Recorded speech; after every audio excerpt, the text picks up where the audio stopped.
Good morning and welcome to the weekly review. I'm Nathan Gynn and this is Teachers Talk Radio.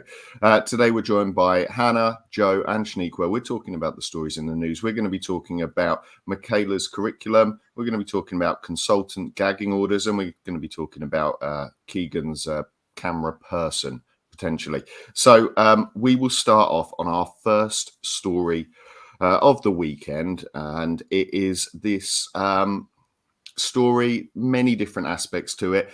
Michaela's curriculum has come under fire from some quarters through a Freedom of Information request by Warwick Mansell and Education Uncovered, looking into how broad their curriculum is. And I'm going to read out one of the biggest parts that's caused the most controversy, which is where asked why they did not teach music in year 9, a reply was given that they are not really interested in the subject, the students, that is. So it's come under fire for multiple different parts: the freedom of information part, the breadth of the curriculum part, the Ofsted part, and of course Michaela often comes under fire for being the school that it is. So we'll start with Hannah here. The breadth of curriculum part of this, what's your take on it?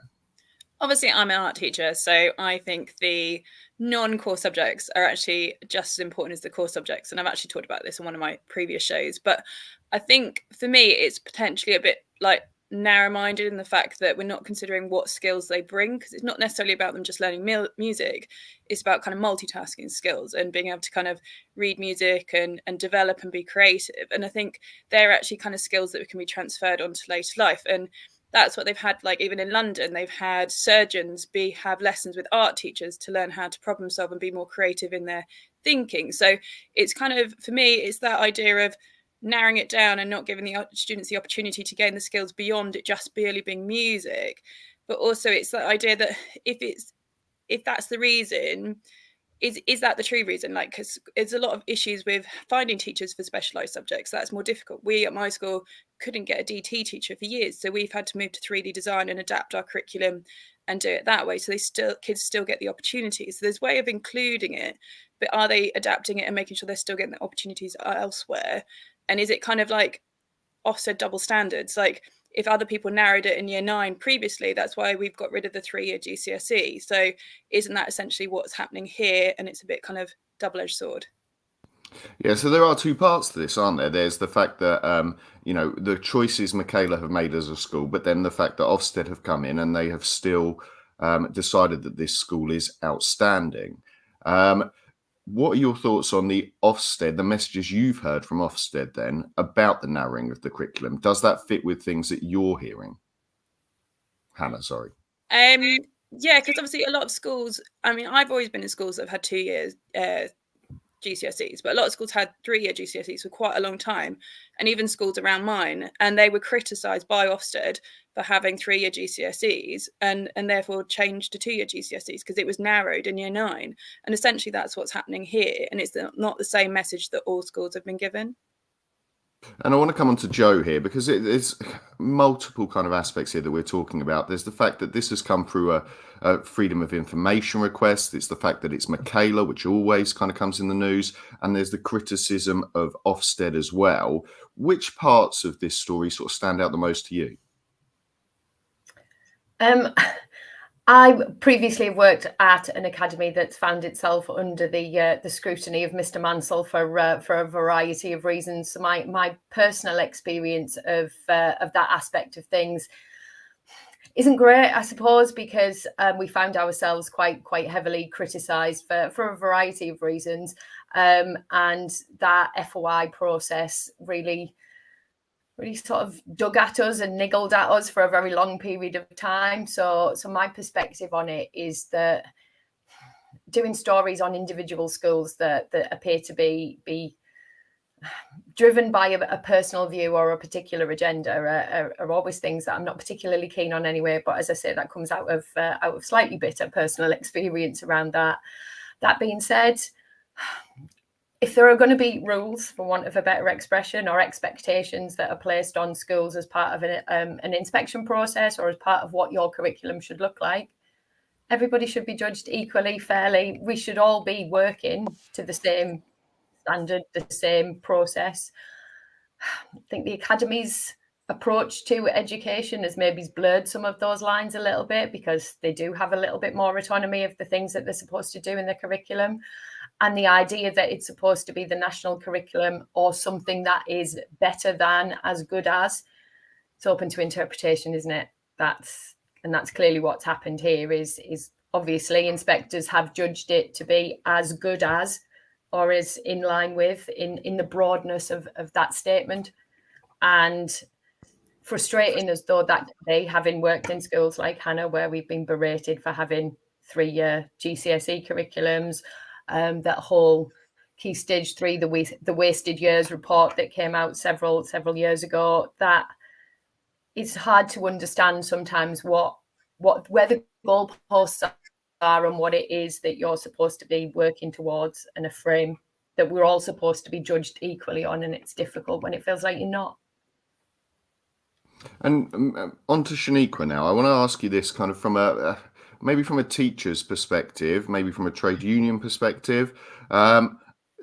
Having freedom of information requests put in, and this does clearly show, I think, that there is maybe double standards in Ofsted around how they're judging things, or maybe not double standards, but a lack of clarity.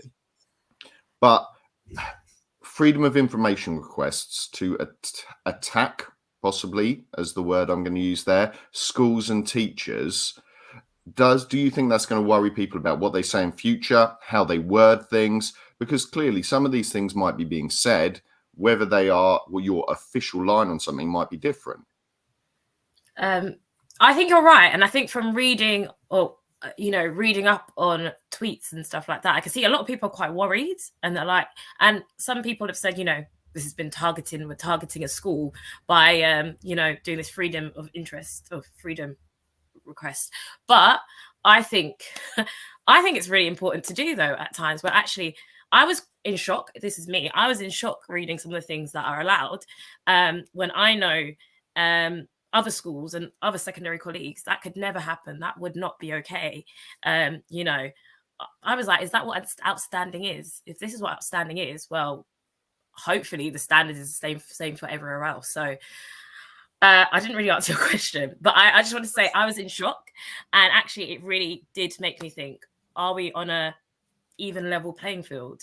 I don't really think this helped reflect Ofsted in the greatest light. And the freedom request, I feel like we wouldn't have found out this information if that didn't happen. So there's pros and cons, I believe.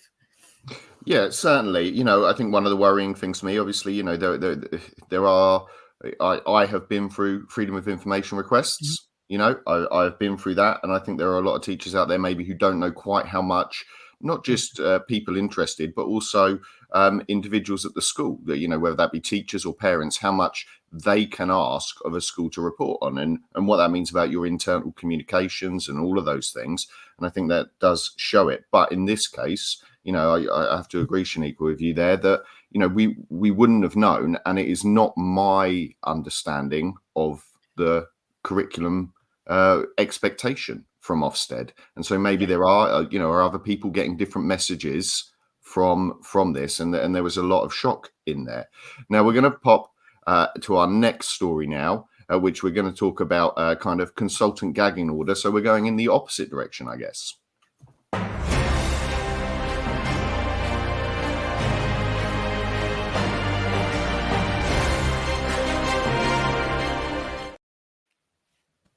Now, just before we get started on the story, it's important to say that this show is brought to you in partnership with John Kett Educational, publishing professional development books and resources to support great teaching and learning in schools around the world. Have you checked out their latest releases? Well, use the code JCTTR2324 for 20% off your order.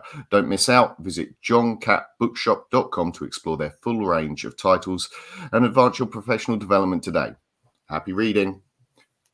And we're on to our next story, which is maybe the opposite of information coming out. This is information being stopped from coming out.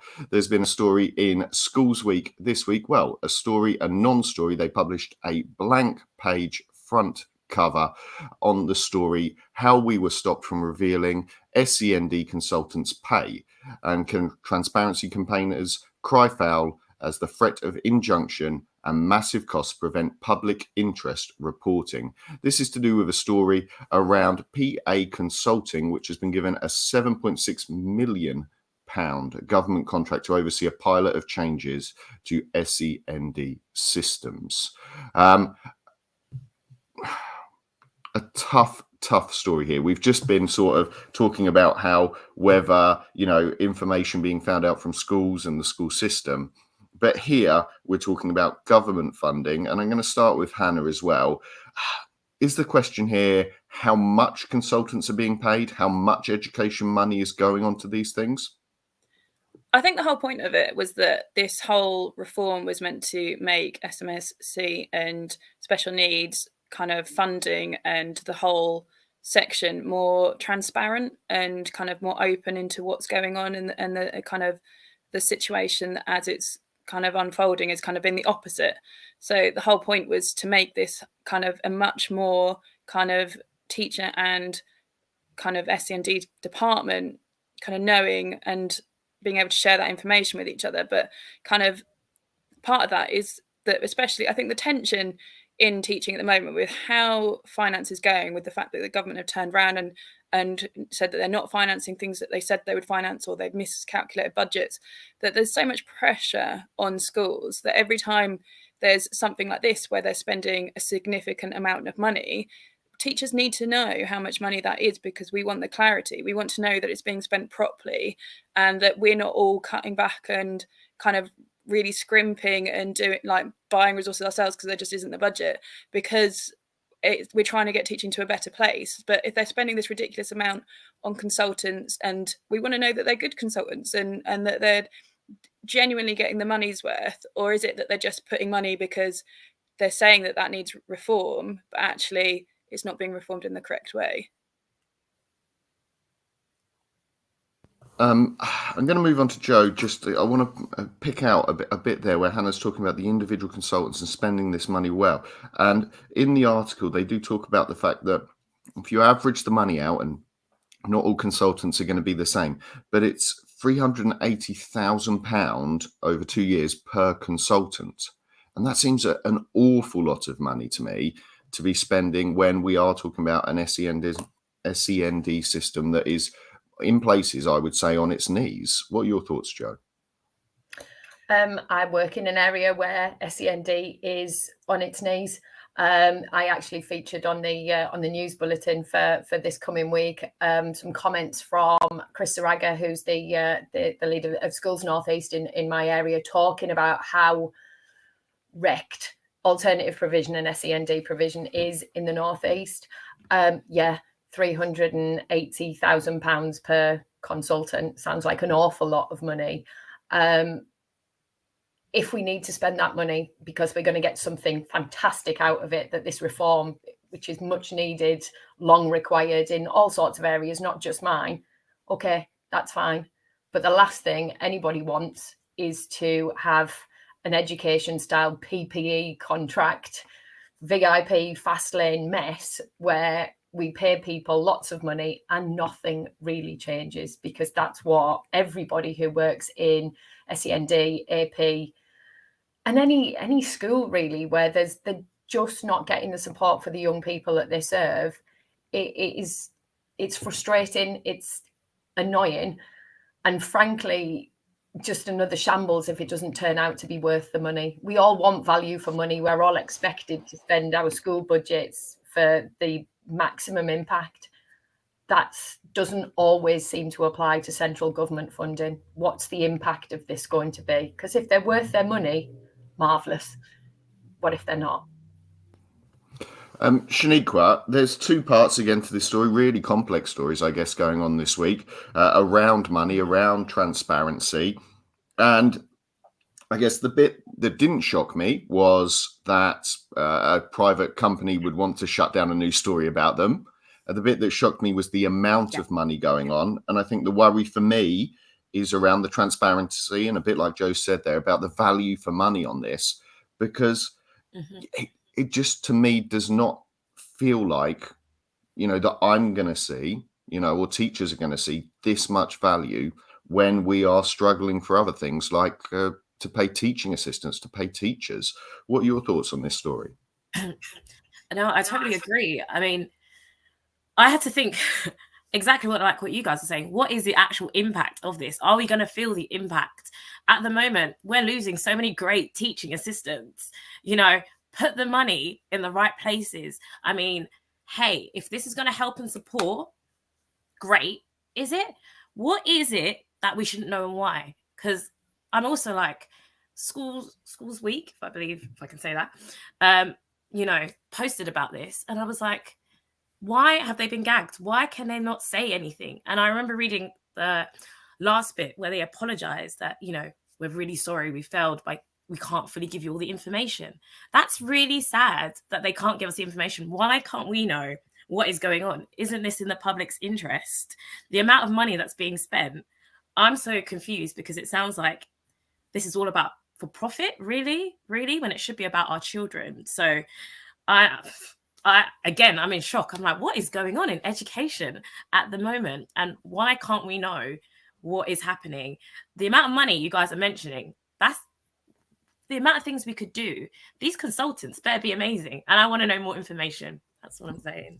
Well, I'm going to come around again, because we've got these two stories, and some people on one side of these arguments are going to be saying, no, we don't need to know that information from the first story, and we do need to know that information from the second story. And I want maybe in a brief couple of sentences from each of you where you sit. And I'm going to go first, just to put my feelings out there, is from the Michaela point of view, I don't feel I need to know the exact wording from the staff and the teachers at a school who have been inspected by Ofsted, but I do need to know why Ofsted are making judgments, and there needs to be clarity on that. So I expect some clarity from Ofsted. So I feel slightly on one side. When it comes to the amount of money the consultants are being paid and what the DFE is doing with that money, I really do feel I need to know the ins and outs and where that impact's going to go.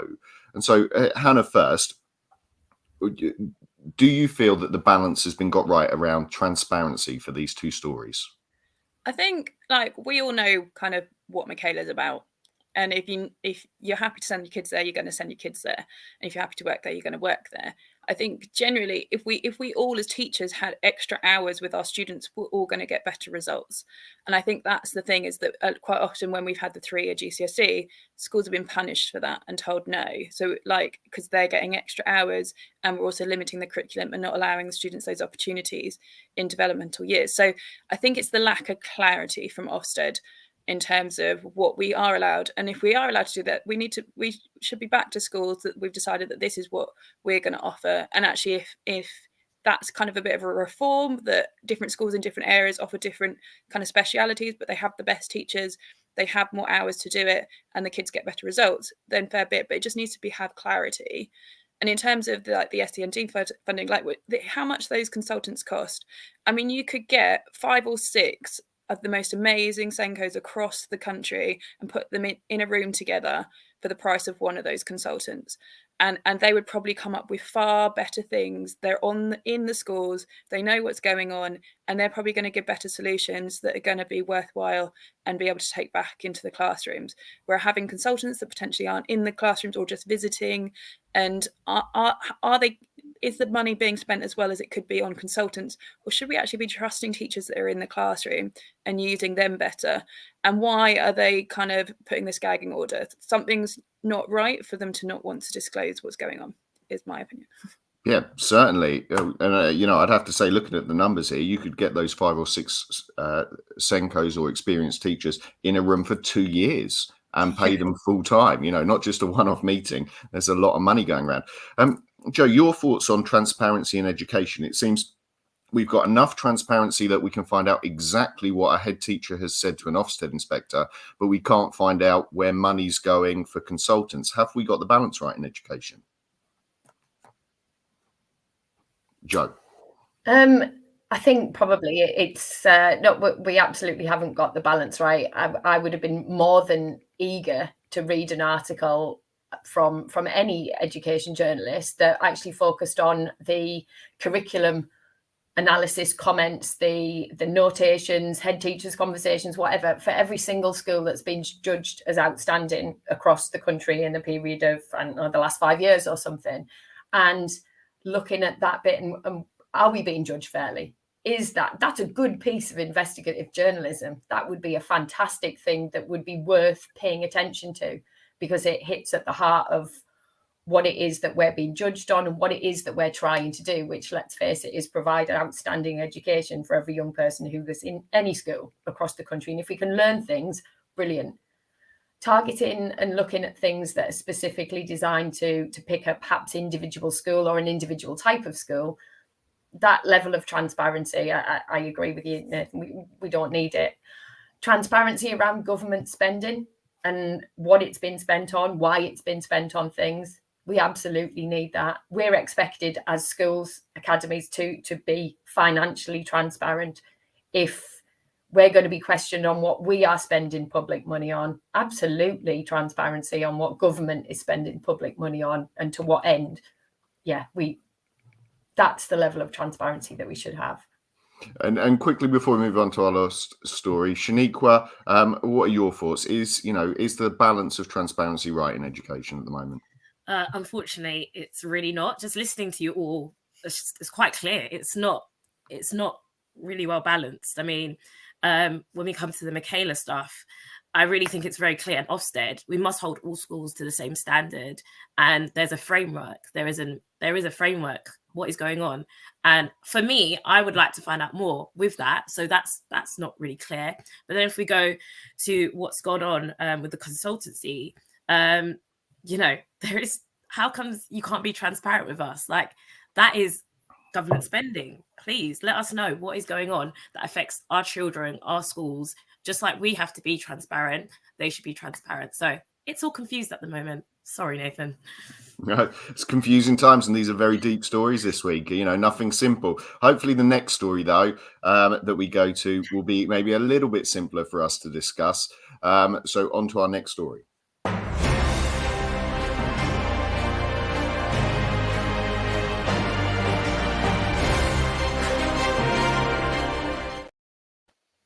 Okay, so in a time of financial stringency, of concerns around spending, we have a story from Schools Week around the DfE for Gillian Keegan spending potentially £50,000 a year for her to have her own camera person to film regular content for her social media channels. Now, I should just throw into this, there's been another story this week from another MP, Johnny Mercer, who tried to claim on expenses photographs of him that were to be used in campaign material. So it is not just our education secretary, but certainly when spending is so tight in education, it is a concern. Hannah, should the education secretary be worried about filming content, filming promo, or is it that she wants to get out clearer messages to us, perhaps, in a kind of way? Is it better, we need this money so that she can be clear with us and be regular contact with us through social media? Well, prior to being a teacher, I was an underwater videographer and I used to film sharks for a living. So I'm going to apply, and I'm used to following around sharks, and maybe I can do that job.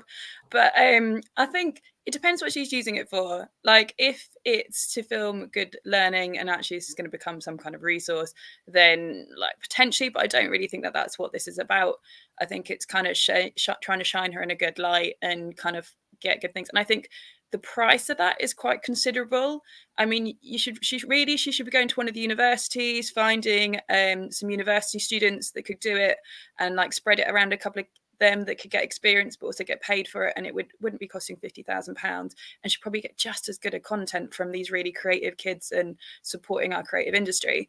And I know that I've done a little bit of research. There's a couple of others that have advertised them, videographers from different departments, but they're around 35,000. So for me, it's why 50,000 just seems so steep? When you could have somebody for much cheaper, and then that could go to a couple of TAs and for a few schools. So it just seems extortionate in terms of money for what it is that she's trying to achieve. Yep, and as you say, this is not going towards teaching resources. This is a high quality and engaging content that will develop a regular drumbeat of videos for channels such as X, formerly known as Twitter. So it does sound like it's a sort of a keeping in touch, a social media type kind of content that they're looking for. Joe, what are your thoughts on this? I think it's a lot of money to pay to be then rinsed on social media every time you put one out, because that's pretty much what happens. Is every time she puts something like this out, there's just, I don't understand what positive thing that would be coming out of that, because the people who might want to watch that, generally speaking, are not predisposed to enjoy what education secretaries are telling us, because the last one I think she put out was about striking teachers again, and it wasn't a particularly pleasant in its tone or manner in which it was delivered. Maybe she does need some help with that. Maybe that's the idea about improving the way that she comes across. Maybe she thinks that's worth it. But I just think the response that those videos already get, you're wasting your money, I think. And Shaniqua, the price of a upper pay scale teacher to make the education secretary look good. What are your thoughts? Obviously, me and Gillian, we're not on the greatest, levels, but I just think, wow. Look at that, 50k to be her videographer. And as Joe said, if you go through her social media, she's not got the greatest responses, and I'm still waiting for her to respond to me, for her to come on my TTR radio show whenever I have one. That's not a good use of public funds. What's going on? I think she does need to work on the way she's coming across, but I think it's too late. I think as a striking teacher, when I wanted her to respond and do the right thing, she didn't. So I don't have as much time for her, but I see she's trying to do weekly updates on Twitter at the moment. Scroll through. It's not the most positive responses, and those are from educators. She sends updates via email to everyone before she sends them to head teachers. I think there's other things she needs to work on instead of a videographer. Although, shout out to the, supporting creative industries, because obviously I do believe people should get paid, but I'm also like, I'm going to be honest, that's getting paid more than me, and I'm teaching kids. So let me stop. Yeah, I mean, it's a tough job making her look good, I'm sure. Maybe they probably are. You'd have to pay me a lot more to try and make her look good. I think I'd struggle. We are going to go to our shows of the week, and I'm going to work around. We'll start with Hannah. We'll work around what shows from Teachers Talk Radio have stood out for you this week, Hannah. Well, it's been Talk Money Week this week, so I hosted a couple, but I'm going to pick Tom's that I listened to. So his was on credit unions. What's the difference? So he was joined by Danielle and Ravi, and they were talking about the Just Finance Foundation's money savings scheme that primary school students can open an account, and they learn about savings and the values behind it. But just in general, the whole Just Finance Foundation week, all their speakers have been amazing, so they're worth listening to any of the shows and looking at their website. Their resources are so good, and they're made by teachers that are just so passionate about what they do, and it really, really comes across, and it just takes the workload off, and it's this kind of real connection with money that they're trying to get the kids to create, as opposed to just some math skills. And all the resources are great, and they're free for anybody to use, so definitely worth going and checking out. Fantastic. And Joe, your show of the week? Just quickly on the back of what Hannah said there, I think my PD lead at school was quite thrilled with some of the things that she picked up from those shows. I think it did make a difference in terms of what she was planning and preparing, and just a bit of a sigh of relief on resources that are good, useful, and have an impact. I think that was brilliant. I listened to the Late Show with Paul Hazard this week, and he was featuring, it was a bit of an interesting thing. He was featuring a lady called Rachel Jefferson Buchanan, who was actually talking to him in Northern Ireland from New South Wales. So there was a bit of a morning, evening dynamic going on. But she was talking about what she refers to as fundamental movement skills, which was essentially around the PE curriculum, why it's important, why people...